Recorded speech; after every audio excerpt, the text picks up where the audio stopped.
Hello viewers, welcome to I school. তোমাদের সকলকে I স্কুলে স্বাগত জানাচ্ছি। আজকের পরে আমরা ক্লাস 5-এর আমাদের পরিবেশের ফার্স্ট সামেটিভ ইভ্যালুয়েশনের কোশ্চেনগুলো নিয়ে আলোচনা করব এবং কোশ্চেনের সমাধান করব। তো তোমাদের স্কুলে যদি এখনও পরীক্ষা না হয়ে থাকে তাহলে তোমরা এগুলো দেখে যেতে পারো, তাহলে এর মধ্যে তোমাদের অনেকটাই কমন আসতে পারে। আমাদের স্কুল হচ্ছে সিঙ্গিমারি চন্দ্রদেব হাই স্কুল, যেটা জলপাইগুড়িতে অবস্থিত। এই স্কুলে আমাদের গতকালকে আমাদের পরিবেশ পরীক্ষা হয়ে গেছে ক্লাস 5-এর, তো সেটার সমাধান আজকে আমরা করার চেষ্টা করছি। ঠিক আছে, তো দেখো ক নম্বর প্রশ্ন কি, যে সঠিক উত্তরটি নির্বাচন করো। 5টা কোশ্চেন আছে, 5 নম্বর এক এক করে। টোটাল তোমাদের মার্কস হচ্ছে 20-র মধ্যে, তোমরা জানো। 1 নম্বর কোশ্চেন এসেছে কি, যে সূর্যের আলো থেকে কোন ভিটামিন পাওয়া যায়? Vitamin A, B, C, D. সূর্যের আলো থেকে ভিটামিন ডি পাওয়া যায়, তাহলে উত্তর কোনটা হবে? Vitamin D. ঠিক আছে, তারপরে দেখো 2 নম্বর, হৃৎপিণ্ডের শব্দ বোঝা যায় যে যন্ত্রে, তা হলো থার্মোমিটার, স্টেথোস্কোপ, ব্যারোমিটার, ফটোমিটার। হৃৎপিণ্ডের শব্দ শোনা যাচ্ছে আমাদের স্টেথোস্কোপে। ঠিক আছে, তাহলে আমাদের উত্তর হবে স্টেথোস্কোপ। তারপরে দেখো 3 নম্বর প্রশ্ন, চা চাষ কোথায় ভালো হয়? সমতল ভূমিতে, মালভূমিতে, পাহাড়ে, মরুভূমিতে। তাহলে চা চাষ আমরা জানি পাহাড়ে বেশি ভালো হয়, তাই না? তো দেখো 4 নম্বর, এদের মধ্যে কোনটি শিকারি মাছ? শিকারি মাছ মানে কি? যেগুলা মাছ ছোটো ছোটো জীব খায় বা অন্য মাছকে খেতে পারে, তাদেরকে আমরা শিকারি মাছ বলি। রুই মাছ না, শোল মাছ, এটাও না, পুঁটি, কাতলা, এগুলো না। উত্তর হবে শোল মাছ। ঠিক আছে, আচ্ছা, কোন পাখিটি পরিবেশ থেকে হারিয়ে যাচ্ছে? পায়রা তো আমাদের বাড়িতে আছে, তোমাদের অনেকের বাড়িতে আছে। বক আমরা দেখতে পাই সাদা রঙের। শকুন আর চড়াই পাখি, এগুলো আমাদের বাড়িতে বাসা বাঁধে, এগুলো ছোটো ছোটো চড়াই পাখি, তাই না? তো দেখো এখানে হবে শকুনের সংখ্যা দিন দিন কমে যাচ্ছে। তাহলে আমাদের ক নম্বর হলো। চলে যাচ্ছি খ নম্বর। এখানে আমাদের 5টা প্রশ্ন আছে, এক এক করে 5 একে 5। এক কথায় উত্তর দাও। মানব দেহের কোমর থেকে হাঁটু পর্যন্ত হাড়টির নাম হচ্ছে কি? ফিমার। ঠিক আছে, তারপর দেখো 2 নম্বর, কোন ধান চাষ করতে বীজ তোলার দরকার হয় না? বীজ তোলার দরকার হয় না, এটা আউশ ধান। ঠিক আছে, আচ্ছা, বয়স বাড়লে চুল সাদা হয়ে যায় কেন? চুলের মধ্যে মেলানিন থাকে, মেলানিন কমে যায় বলে। মেলানিন কমে যায় বলে। তারপর দেখো 4 নম্বর, একটি অমেরুদণ্ডী প্রাণীর নাম। অমেরুদণ্ডী প্রাণী কোনগুলো? যাদের মেরুদণ্ড নেই, যেমন কেঁচো হবে,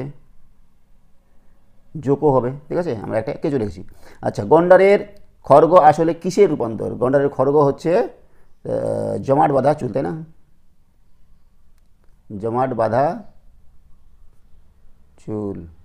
তারপর দেখো গ নম্বর, শূন্যস্থান পূরণ করো। এখানে 4টা কোশ্চেন আছে, 4 একে 4। আচ্ছা, নিউমোনিয়া বায়ুবাহিত না জলবাহিত রোগ? এটা হচ্ছে বায়ুবাহিত রোগ। নিউমোনিয়া বা বায়ুবাহিত। পুকুরের জল হলো স্রোতের জল না স্থির জল? স্থির জল। স্রোতের জল হচ্ছে আমাদের নদীর জল। ঠিক আছে, টিয়া হলো বন্য না পোষ্য?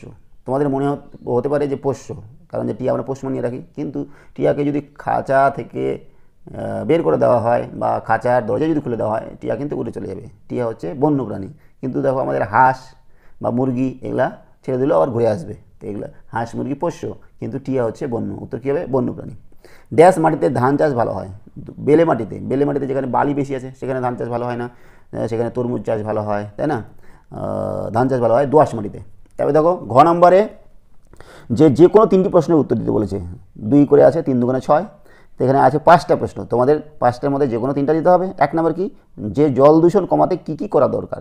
জল দূষণ কমাতে কী কী করা দরকার? তোমাদের বইয়ে ছিল যে একটা পুকুর ছিল, পুকুরে জল দূষণ কমানোর জন্য কী কী লাগে সেটা তোমরা পড়েছো।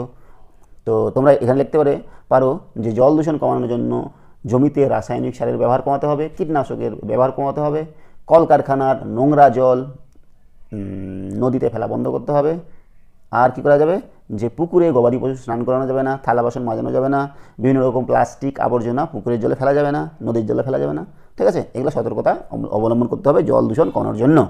তাহলে এটা একটা হয়ে গেল। তারপরে দেখো 4টি মেরুদণ্ডী প্রাণীর নাম লেখো। মেরুদণ্ড, যাদের মেরুদণ্ড আছে, 4টি মেরুদণ্ডী প্রাণী হবে মানুষ, গরু, ছাগল, ভেড়া, কুকুর, উট, এগুলো সবারই মেরুদণ্ড আছে। ঠিক আছে, 2টি বন্য ও 2টি পোষ্য প্রাণীর নাম রয়েছে। 2টি বন্য, মানে বন্য যেগুলো বনে থাকে, বন্য প্রাণী হচ্ছে বাঘ, হ্যাঁ, তারপরে হচ্ছে তোমাদের সিংহ, তারপরে হচ্ছে শিয়ালও হবে যারা বন্য থাকে, তারপরে হচ্ছে তোমার জিরাফ, এগুলো হচ্ছে বন্য প্রাণী। আর পোষ্য প্রাণী আমাদের গরু হবে, তারপরে ছাগল হবে, গরু হবে, ছাগল হবে, ভেড়া হবে, এগুলো হচ্ছে পোষ্য প্রাণী। ঠিক আছে, তারপরে দেখো 4 নম্বর, প্রাণী ও উদ্ভিদের মধ্যে দুটি পার্থক্য লেখো। প্রাণী এবং উদ্ভিদের মধ্যে দুটো পার্থক্য লিখতে হবে। একটা পার্থক্য কি, প্রাণী চলাফেরা করতে পারে, উদ্ভিদ চলাফেরা করতে পারে না। 2 নম্বর, প্রাণী নিজের খাদ্য নিজে তৈরি করতে পারে না, কিন্তু উদ্ভিদ নিজের খাদ্য নিজে তৈরি করতে পারে, পাতায় নিজের খাদ্য নিজে তৈরি করতে পারে। ঠিক আছে, 2 নম্বর। 3 নম্বর আর কি, এই দুটোই লিখতে বলছে, তো তোমরা আরও যদি বানিয়ে লিখতে লিখবে, কোনো সমস্যা নেই।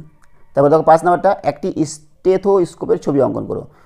স্টেথোস্কোপ তোমরা দেখেছো যে ডাক্তার যখন তোমাদের হার্টবিট তোমাদের চেক করে, তখন তারা গলার মধ্যে একটা ঝুলিয়ে রাখে, 2 কানে 2টা দেয়, এই যে এরকম টাইপের কিছুটা, এই যে এরকম টাইপের এই স্টেথোস্কোপ আছে না, এখানে একটা ইয়ে থাকে। তো এটা তোমরা পেন্সিল দিয়ে সুন্দর করে ভালো করে ছবিটা আঁকাবে। ঠিক আছে, তো এই হয়ে গেলো আমাদের ক্লাস 5-এর আমাদের পরিবেশের কিছু কোশ্চিনের সমাধান। তোমরা একটু দেখে যেও, তোমাদের স্কুলে এর মধ্যে অনেক কিছু প্রশ্ন আসলেও আসতে পারে। ঠিক আছে।